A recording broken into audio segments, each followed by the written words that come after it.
Eagles Entertainment. Compassionate and trusted care. Clinical expertise.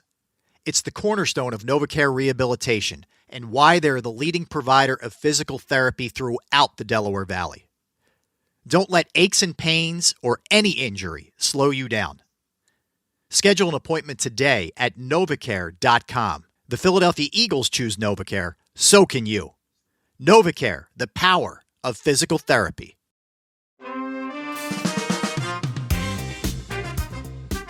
Welcome back to Return Game, Birds, Boys, and Bad Blood, presented by NovaCare Rehabilitation. I'm Rob Ellis. And I'm Derek Gunn. The 1970s were a decade so full of Eagles excitement that we had to split it into 2 episodes. So here we are in the late 70s. Laverne and Shirley and Mork and Mindy were the most popular TV shows. The first in vitro birth happened. Jimmy Carter was in the White House. And in Dallas, a very meta moment. The soap opera Dallas debuted in 1978. But on the gridiron, in 1978, the Eagles didn't manage to beat the boys in either of the regular season matchups. But they still secured a wild card spot, so they reached the playoffs for the first time since 1960. But they got knocked out by the Atlanta Falcons. Dallas played the Pittsburgh Steelers in Super Bowl 13. And they lost. The score was the Steelers 35, Dallas 31. By 1979, Coach Dick Vermeil and his band of passionate underdogs were feeling pretty confident. We were a good football team. People forget the 5th game of that season, we beat the Pittsburgh Steelers, who were world champions and undefeated, and we beat them at home. Leading up to that Monday night matchup against Dallas, the Eagles had been on a losing streak, 3 in a row. Plus, they were playing in Dallas, and the Birds had never won at Texas Stadium. So Ron Jaworski was well aware this game was a big deal. Monday Night Football was very, very special. The national audience was unbelievable. Number one, your family and friends can watch the games all the time in a big crowd, and it's usually a game where they put, the top teams on. So we knew going down to Texas Stadium on Monday Night Football, a team that we knew we had to eventually surpass. It was a huge game for our football team. So the pressure was on. The pressure was definitely on, and even Ray Didinger believed the team were long shots. There wasn't anybody that thought they could go down there and win, including me. We just thought that this is going to be another typical Eagles trip to Dallas. It's going to come away with a big L. Now is a good time to bring Merrill Reese back into the story. He started as the voice of the Eagles in 1977, and he believed in the guys. I could feel the excitement build because the Eagles were coming on. The Eagles were trying to take the turf and rule the division. And it was a huge game for this team. And I remember going into this game thinking, can the Eagles beat them? Going into this game, the Cowboys were feeling pretty calm and were heavily favored. But they had a lot of respect for Coach Vermeil. And as Charlie Waters and his teammates knew, the Eagles could surprise you. They were the sleeping giant. We always felt like if they could start a winning season and get a winning streak going, it'd be hard to keep your foot on their throat so that they would stop progressing. By 1979, the Eagles had assembled a roster that was pretty capable of winning football games. The Eagles were solid on both sides of the ball. They had Jaworski and Montgomery and Carmichael. Those were their great weapons. Keith Krefley, the tight end. Guy Morris, the center. Woody Peoples and P.D. Payrow, the guards. Stan Walters and Jerry Sizemore, the tackles. On Sunday night, before the game, Coach Vermeil assembled his players for a final meeting. He had been preparing for this moment. The night before the game, he goes into the hotel meeting room and starts off the meeting the way he starts off many meetings over the years, where he says, okay, what's it going to take to beat the Dallas Cowboys? And the players had heard this so many times by now. We got to run for this many yards. We've got to win the turnover battle. We've got to win time of possession. All the talking points that he had always had about we have to do this. And the players thought that's what they were going to hear yet again. But what Dick said was, what's it going to take to beat the Dallas Cowboys? Just another 24 hours. And he walked out of the room. Coach Vermeil's pep talks worked a bit too well on Jaworski. I always had a pregame problem. I got too amped up. I did. And I knew in this environment against this team on this stage, I had to calm myself down. I had to get in a zone, a comfort zone where I wasn't too amped up, but still fired, because when you walk on that field, it's not a walk in the park. Tony Franklin will kick off for the Philadelphia Eagles. He does it without shoe, without sock, and he puts it deep to Springs. Just over a minute into the game, the Cowboys scored. You could almost hear the groans all the way from Philly. Thousands of Eagles fans thinking, not again. We just can't take it. But it didn't faze Jaworski. It doesn't bother me at all. And not only for that game, but I can speak of any of the hundreds of games I played. One score down means nothing. But then Harold Carmichael scores on a 32-yard pass from Ron Jaworski. I remember the play because it is shown on a lot of highlight films, even to this date. It was a fourth down play. And whenever I look at that play, I kind of realized how lucky I was, because it was a fourth down play. We went play action, and Harold had a POCO, which is a post corner option. So it's called a POCO. So depending on how the defender played, he would either go inside or outside. In other words, if the defender played inside, he'd go to the corner. Defender played outside, he'd go to the post. So as I dropped back and there was pressure on me from the defensive rush of the Cowboys, I didn't get a defined read. I didn't know if Harold was going to the corner or going to the post. I guessed because I didn't get clear definition that he was going to go to the post. And as the ball left my hand, I seen the corner jump outside. Harold went to the post, and I said, oh, my God, I guessed right. So, and Harold caught it. We got a touchdown on the play. So it was one of those, it was 50-50. To the right as Jaworski spins and goes with play action. He's looking for Carmichael, who takes it at the 5. He's in for a touchdown. Harold Carmichael had Cliff Harris draped all over him, but he fought him off. A 32-yard touchdown as the Eagles gambled on play action, and it worked. Cliff Harris says he doesn't remember his great plays, but he does remember the ones where he got beat, and he got beat on this one.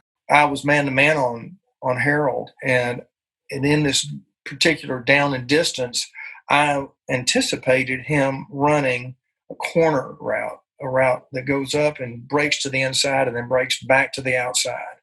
So Harold knew that I knew that, I think, and I was playing him to the outside of the way where he was going. So he made a little fake like he was going to that route, and that was the route that was actually called. He told me later the route that was actually called was a route that I was prepared for. But Harold broke that route and ran another route, ran a post route, went to the inside instead of the outside, and that's when Jaworski held it for just a second and waited for Harold to make a move, and he went to the post route and beat me and to the corner. So out of 10 years of playing and thousands of plays, you bring that one up for me. Then, with the game tied, Ron Jaworski went down, and Eagle momentum was in danger. Harvey Martin hit me and knocked me out of the game.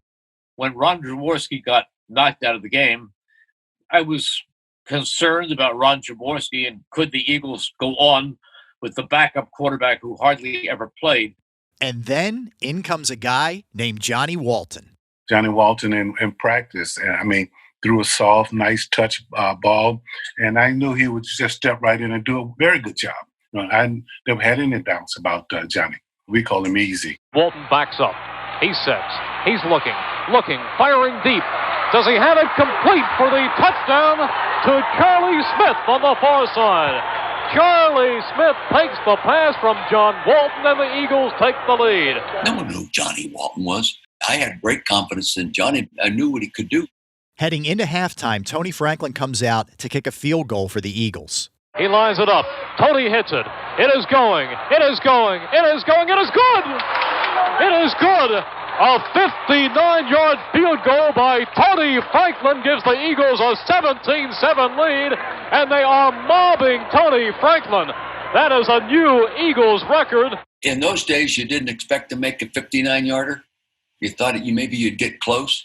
And Tony was only a 50-something% successful kicker anyway. But when he made that was a big lift. Sizemore was floored because Tony Franklin had a particular way he liked to take his kicks. Yeah, it was pretty amazing. And he's the little barefoot Aggie kicker in Philadelphia, Tony Franklin. It was like, wow. Vermeil loved him, so I guess we had to love him. But the kid is talented, good. And man, he hit that ball just right, and woo, that was wonderful. That kick cost the Cowboys. Here's what Tom Landry said at the time. It just took something out of us. It was a spectacular kick. We didn't think he could kick it that far, or we would have taken an offsides penalty against the Eagles on the play before. We couldn't believe it. I think Eagles fans couldn't really believe it either. Getting on the scoreboard first was huge. Then Jaworski gets hurt and is out, and this Johnny Walton, who no one really has heard of, comes in and scores. I know. And then Tony Franklin, a rookie barefoot kicker, made the second longest kick in NFL history. And all this happened before halftime. The halftime pep talk from Coach Vermeil was short and to the point. I said, you know something, we've taken everything Dallas could give us and handled it successfully. Now let's just go out and kick their ass. The Cowboys set to kick off to the Philadelphia Eagles, who have not turned the football over thus far tonight. And guess who was on the field to play again? Number 7, Ron Jaworski. There was no concussion protocol. A quarterback could be knocked silly. They drag him to the sideline. They give him some smelling salts. They tell us that he had been dinged, or they tell us that he had had his bell rung. And then one series later, he'd be back in the lineup. And, of course, that's what happened. Jaworski came back. By the way, this was the concussion protocol. How many fingers? 2, you're okay. What's your wife's name? Liz, you're okay. It was great to see Ron that he was okay, and for Ron to get back into the game and do what he does. With Jaworski back, the Cowboys knew they were up for a fight in that Monday night game. Jaworski started the second half with a pass to Carmichael. Jaworski back. He's setting. He's looking. Floats a pass for Carmichael. Touchdown, Eagles! Carmichael leaps in the air and catches the pass over Aaron Kyle, and the Eagles increase their lead to 23-7. He caught it and scored, and I don't remember. I was not in a very good mood. In the fourth quarter, Roger Staubach, playing with a bruised thigh, attempted a comeback. He threw 2 touchdown passes, but it wasn't enough. Wilbert Montgomery went on to score one more touchdown. The final score was 31-21 Eagles. That's your whole year is measured by that. Your self-worth, the whole stress, and especially Dallas, being from Texas. And when your dad only wears your team cap when you are on the field, playing Dallas and beating Dallas takes on a different meaning. You know, I would come home, and if we could manage to beat the Cowgirls, then it would be a good homecoming, you know, because all my pals had stars and junk all over their car, and it was crazy, but it was sure fun to beat them and come home for sure. We were ecstatic. We proved we could beat a team that we had focused on for 3 years, that we could beat them. And I remember the celebratory mood in the locker room after that game, that we had beaten the Dallas Cowboys. And for, when you focus on a team for years, it means an awful lot when you accomplish that goal. Here's Coach Vermeil to wrap up that historic Monday night win. It was as if we'd already run the Super Bowl. It was such a relief for me as a young coach and my staff. It was a relief of the pressure we had put on ourselves to get to the level where we could play well enough to beat Tom Landry and the Dallas Cowboys. It was not easy to do for anybody.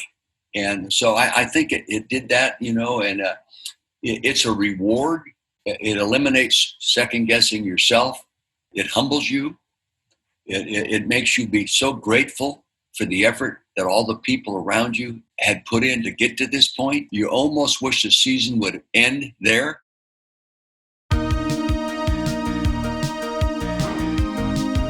The Birds finished the 79 season with a wild-card victory against the Chicago Bears. They would be knocked out by Tampa Bay 1 week later. The season ended with a respectable record of 12-6. The season wrapping up on such solid footing gave the Eagles a well-deserved, upbeat outlook for the upcoming year. Coach Vermeil's core group of guys were returning, and there was a feeling this could be the year. But Ray Dittinger reminds us of the one obstacle of making it all the way. Keep in mind, that for 5 years now, Dick Vermeil has been telling the Eagles, we have to beat the Dallas Cowboys. If we want to get to the Super Bowl, we have to beat the Cowboys. We have to get past the Cowboys. During the 1980 regular season, Dallas and Philadelphia had their customary two showdowns. The Birds had bested the Cowboys once, but in a game only weeks ahead of the conference championship, Dallas won. This left the team and the city with mixed feelings about their chances. Great hope, but a fear of great impending disappointment because the Cowboys were the king. They were the ruling team. I think Philadelphians were optimistic as they would be, hopeful, but not confident. And the rest of the nation thought it was almost a fait accompli that the Cowboys would wipe out the Eagles and head into Super Bowl 15. But as Merrill Reese tells it, Coach Vermeil liked to dabble in psychological warfare. Dick Vermeil that week told the media, we're playing this great Cowboy team. I hope we can stay on the field with them. He started lowering the expectations, saying about the Cowboys, they're really going to be tough. He gave them the feeling of, well, we're the poor little Eagles and we'll just do our best not to embarrass ourselves. Coach tried to use every motivational tactic possible. Wilbur Montgomery was banged up. The reports were he was banged up and not practicing well and yada, yada, yada in Tampa. But Wilbur practiced great all week. But I don't think the Cowboys thought he was going to be healthy. And there was more psychological warfare to come. Everybody knows how superstitious players can be, from what they eat before the game to what shoe they tie first. For Dallas, it could have been the jerseys. When we played at home, we wore the white jerseys. And when we played on the road, we wore the white jerseys. The NFL custom said that on the road, at away games, the opposing team was supposed to wear their dark jerseys. But Charlie Waters and the Cowboys managed to get away with not doing what the other teams were doing.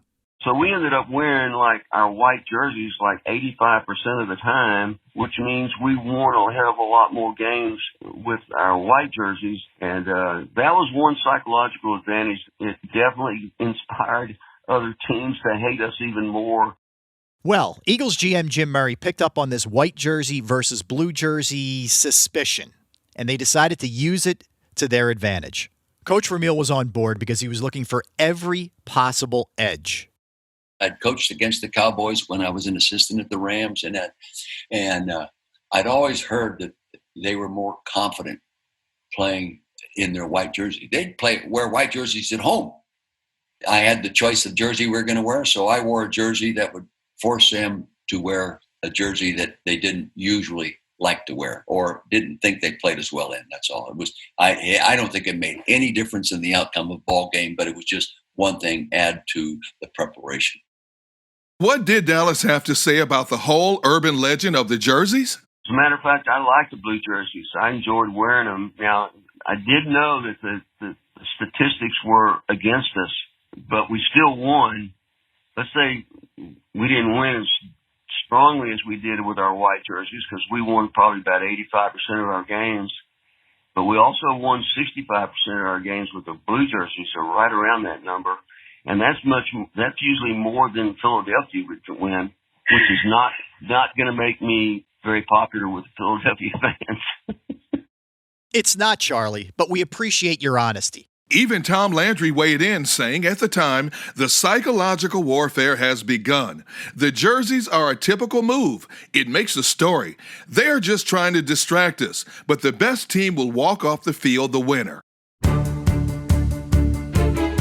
Now, here you are, 5 years in. You're one game away from the Super Bowl, and it is the Dallas Cowboys. It's not the Falcons. It's not the Packers. It's the Dallas Cowboys. It's the team you've been talking about and pointing towards for 5 years now. And they're coming into your place on a bitter cold day with your fans there behind you. From the moment that we all got out of bed, it was, and you can kind of tell, mojo's rolling today. This is going to be fun. The city was so charged up. I almost get emotional when I think about it. It was one of those moments where, we're going to do something special. Game day, January 11th, 1981. The game the city had been anticipating for decades was finally here. And Jerry Sizemore and Ron Jaworski were ready. Wind chill was about -9, and it was just, wow, this is crazy what's going on. And they didn't like it, and we loved it. And it just got better and better and better. And I walked out the tunnel at Veterans Stadium, and there were garbage trucks going up and down the field, breaking up the ice. It was so cold. I'm thinking, oh my God, we got to play this in 2.5 hours. It just a surreal look to see, because at that time, the garbage trucks were parked like outside the stadium. That's where the old disposal area was for the garbage in the city, and all these trucks were there. And I guess the field was so frozen they had the trucks come over that morning and break up the ice on the field. Well, it was very, very cold, as everyone remembers. The wind chill factor was below 0, but it didn't feel cold on the field. I remember talking to players and steam coming out of their mouth from the temperature difference and all that kind of stuff. And I never heard one complaint from anybody, and I felt like it was 90 degrees. It was to our advantage, believe me. There was no place more welcoming or unfriendly than Veterans Stadium at 12:30 p.m. for the kickoff. I mean, I've been covering football for 50 years now, and I've been in all sorts of stadiums. But I've never felt a team had a greater home field advantage than what the Eagles had that day. That was a hostile place that the Cowboys walked into. Tom Landry was in the visitors' locker room going through his game plan with his team. He was not known for his pep talks. As a matter of fact, it was kind of a running joke with us as players, But we had so much respect for him. We knew that he didn't depend on emotion. You want to be emotionally in charge when you get out on the field because it's do or die. It's you against the other person in combat. But Tom Landry would just say, okay, we've prepared greatly this week. We've got a game plan that's going to be efficient. Let's go out there and execute the game plan. Done. That was his fire-up speech. Every game. Over in the Eagles locker room, a different scene was unfolding. The locker room was ready to roll, and the city was so excited, and it was like, we're all in. We don't have anything else. We got to win or we're dead. I'm a pep talk guy. I don't know if it makes any difference. I think once they get on and get hit in the mouth the first play, it goes away. But I believe mental preparation is critical in the NFL. So motivational preparation is critical because there's no bad teams. Years back, when we were struggling to win 5 and 6 and 7 games, a lot of people used to take the Eagles for granted. A lot of guys have heard me say, never allow anybody to take you for granted. I have a feeling that the Cowboys are sort of taking us for granted right now. We're here because we've earned the right to be here, and we've played well enough to be here. And we can beat this football team. If the Dallas Cowboys are going to take us for granted, we'll whip their ass. I prepared with great confidence. I talked about winning. I talked about beating. But when you talk about beating somebody, you talk about how it's got to be done as well. Not just to the score. Oh, we're going to beat them 25-0. You talk about what it's going to take. But see, at that time, now they believe you. They hang on each sentence. They hang on what you're saying. You've got complete trust of the team. And I told them that I felt the Dallas Cowboys might come in here, having been in championship games many years in a row, that they might be a little overconfident. And if they took us for granted in any way, it would be to our advantage because we can beat them. The Dallas Cowboys learned that when you come to Philly to play, you are not only up against the squad, but you have the most passionate fans in sports in your face and in your ears. 71,522 fans filled the frigid bleachers. Put your helmets on. That was the first thing they tell us to do in case somebody threw batteries out, and hit us on the head or something. So, and they booed. And most time boos is not as loud as cheers. But their boos was just as loud as their cheers. And they booed us. They hated us. And it's great to be hated. And that lets you know that we were doing something right. It started to sink in for Bill Bergey and Harold Carmichael why the Eagles had to endure tough practices, team bonding, and all that mental preparation. All I can remember was I was so tuned in to the Dallas Cowboys, and coming down that ramp, my only thought was, you've never played a perfect game, Bill Bergey, but whatever you do, try your very hardest to play a perfect game today. I was just so fired up. I needed to get that catch, and I needed to get hit because that calmed me down a little bit. Because, before a game, I got tears going down my eyes, and I'm firing my eyes. And not that I was physical around beating the walls or anything like that. It was just, everything bottled up in me, ready for me to release it and ready to play football. The crowd was as loud as I've ever heard a crowd. And I could still kind of hear that noise. It was the loudest I definitely had ever heard Veterans Stadium. But the roar before that game of the team coming out of the tunnel, it just resonated. Like, this is, it's not a normal game, but it is not a normal game. This is crazy. And it was kind of what we anticipated. It was Philadelphia. It's all we expected, It was all that we thought it would be. We got into a game with Dallas, and Dick Vermeil had us so very well prepared for this game that when I walked down the tunnel onto the field, I could honestly say to myself it was the only time in 13 years that I knew 100%, not 99, 100% that we were going to beat the Dallas Cowboys. This is the National Football Conference Championship game with the Eagles and the Dallas Cowboys set to get at it. The winner just 60 football minutes away from the Super Bowl.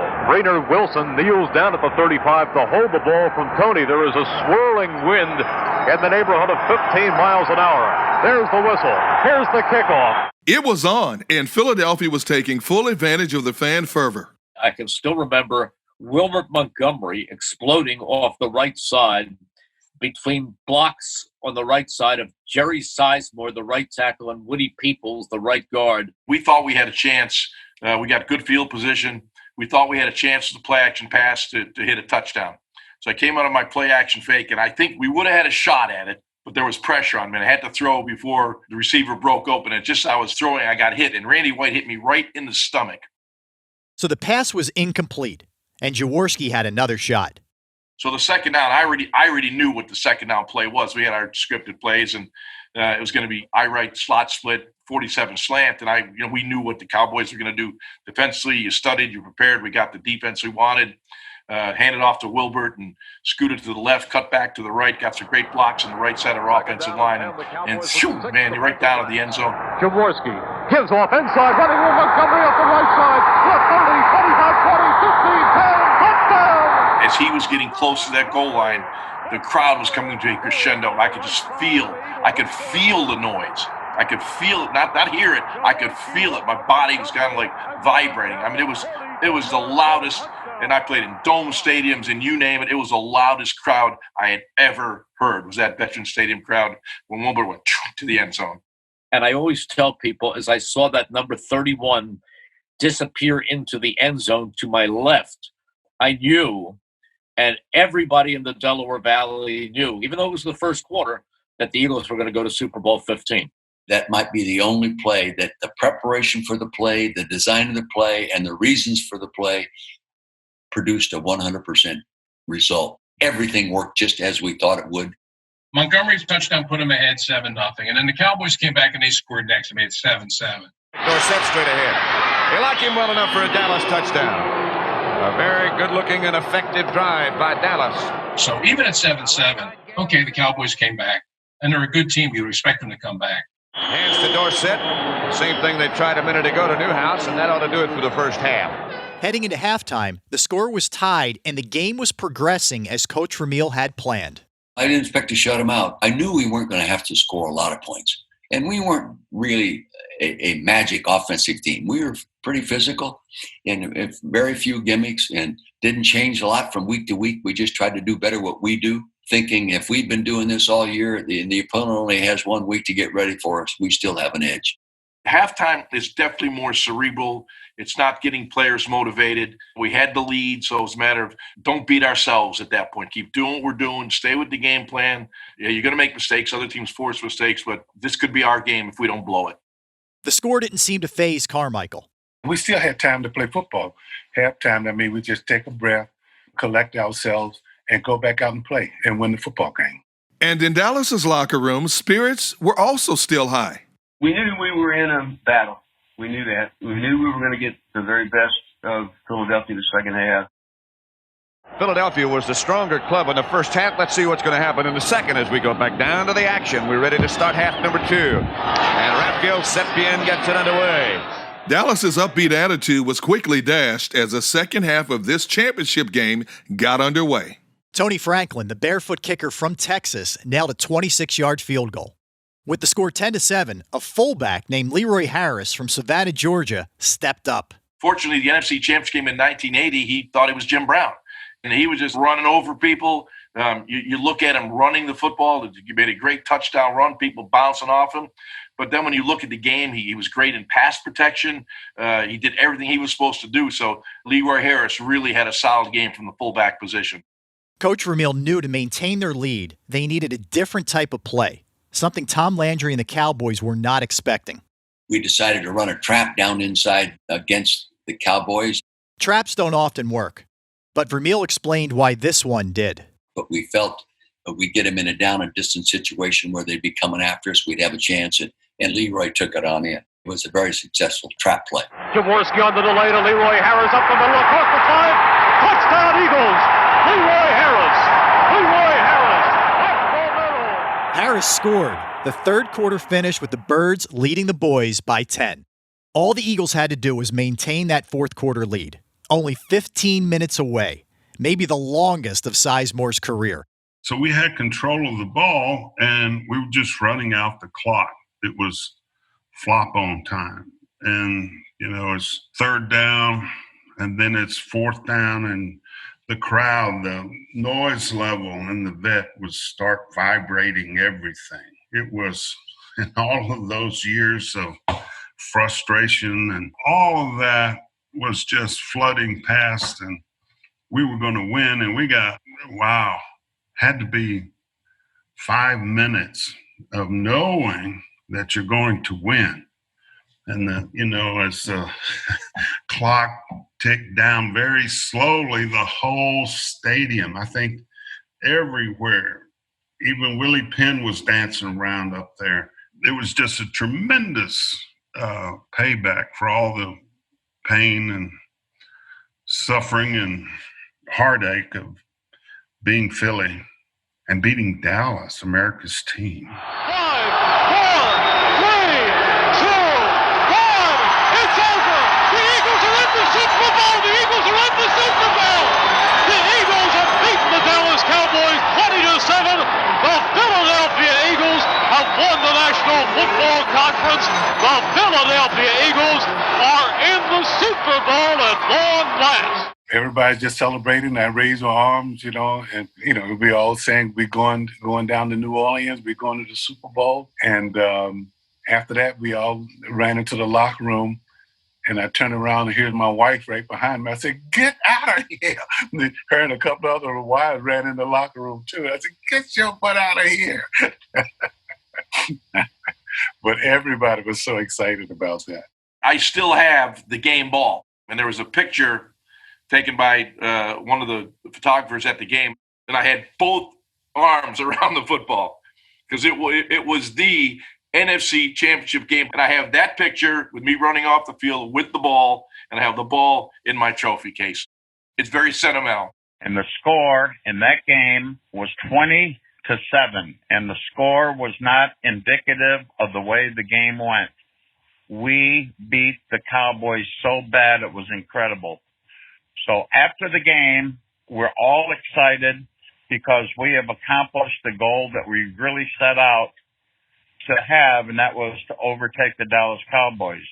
And then while we were hooping and hollering, we're saying to ourselves, wait a minute, we got another game to play, and they just happened to call it the Super Bowl. The Eagles were headed to their first Super Bowl and their first championship game since 1960. And man, those Philadelphia fans.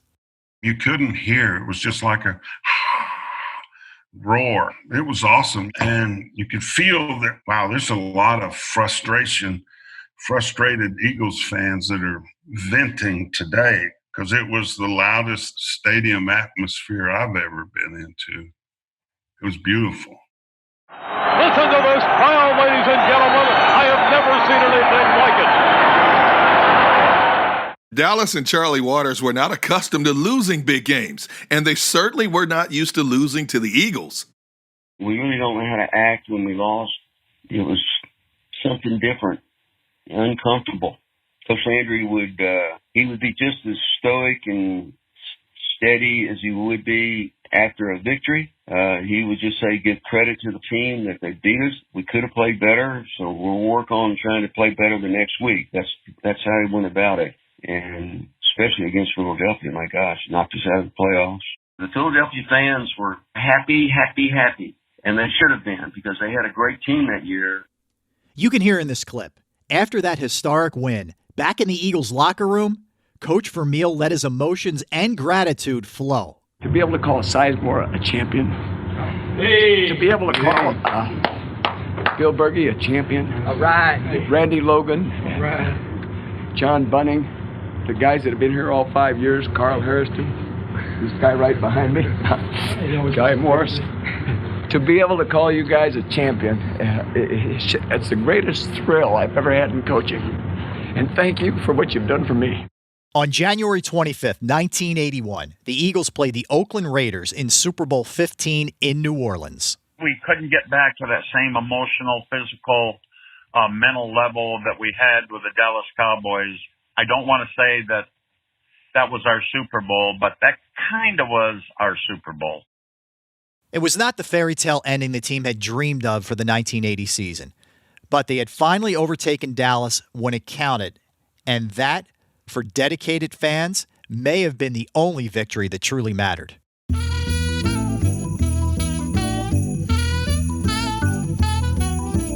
Up next, we head deeper into the 1980s. The Eagles go from strength to strength. New players join the team. My name is Clyde Simmons. I played defensive end. I wore number 96. Seth Joyner. I played outside linebacker. I was with the team. I was drafted in 1986. Played for 8 years through 1994. My name is Mike Golick. I wore number 90, and I was a defensive tackle with the Eagles from 1987 to 1993.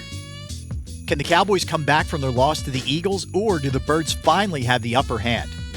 And one thing's for sure, the Eagles were going to make the Cowboys work for any success that was coming their way. They were a dominant defense in a way that I hadn't seen many defenses be. I mean, that particular defense ranked with the Bears of '85. They ranked with the Steel Curtain of Pittsburgh. I mean, they ranked with the greatest defense I ever saw. You've been listening to Return Game, Birds, Boys, and Bad Blood, presented by NovaCare Rehabilitation. I'm your host, Rob Ellis, along with my co-host, Derek Gunn. Thanks for listening. If you want to dive deeper into the Birds and Boys rivalry, head over to PhiladelphiaEagles.com/Birds, Boys, Bad Blood, where you'll find photos, videos, additional audio, and even more behind-the-scenes content. Compassionate and trusted care. Clinical expertise. It's the cornerstone of NovaCare Rehabilitation and why they're the leading provider of physical therapy throughout the Delaware Valley. Don't let aches and pains or any injury slow you down. Schedule an appointment today at NovaCare.com. The Philadelphia Eagles choose NovaCare, so can you. NovaCare, the power of physical therapy.